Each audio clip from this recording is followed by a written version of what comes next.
Mongols' impact on the world and how they're the exception. Oftentimes we say history repeats itself. However, one civilization did not want to comply by this. The Mongols appeared out of nowhere, a group of nomadic people united under the rule of one Genghis Khan. The Mongols left a large amount of strong changes in the world during their golden age and proved some historical trends wrong, and impacted the world's future in terms of what part of the world had the most power. One of the most common trends in history is that sedentary cultures are more powerful than nomadic ones. However, the Mongol Empire managed to take over China, part of the Muslim Empire, and the area that later became called Russia, and have their empire extend past the Caspian Sea.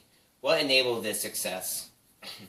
Firstly, Mongols were excellent horseback riders and were skilled at archery, which made them superior to slow-moving foot soldiers of other nations. Their bows could fire farther than European longbows, even on horseback. They also began practicing in siege warfare to take over fortified locations.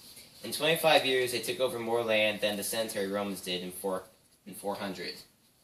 Like that. With this, they managed to stay very religiously tolerant. Unlike other civilizations that wanted to force their beliefs on their conquered, Mongols believed that since their beliefs originated from their homeland, it shouldn't be forced on others. This sharply contrasted from all other civilizations at the time, like the Christian Crusaders and the Muslims. They also are the only group that were able to capture Russian territory during winter, a feat that Germany in World War II and Napoleon all failed at. The Mongols, through their conquest, greatly shaped the world around them. The Mongols recognized that they lacked in certain skills like medicines and administrative skills. So they took important people in these areas from the places that they conquered and moved them around their empire. This, along with being religiously tolerant, led to a great cross-pollination of Asia, causing Muslims, Christians, and other religions and people to be successful in their empire. They also caused trans-Eurasian trade to start again. By making a complex system of trade regulations and taxations and protections, the Silk Roads and other routes reopened, and they are also incredibly safe. They also developed a primitive passport system and postal system, greatly improving communication. When a nation spreads, more than just their people spread. Disease and technology followed the Mongols. Black powder and gunpowder originated in China, but was not used for much. Mongols took these materials and realized their potential as weapons when fighting fortified European walls. Consequently, this caused Europeans to get their hands on it, and later developed cannons and guns.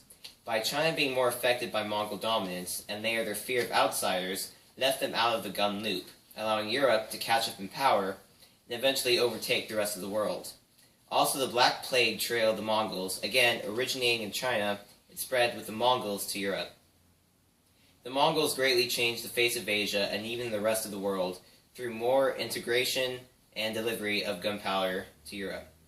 They also disproved the notion that nomadic cultures were always weaker than sedentary cultures.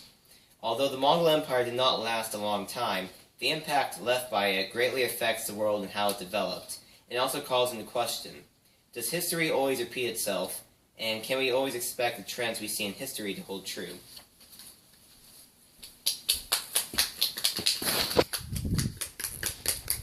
There's people. The latest of Gulf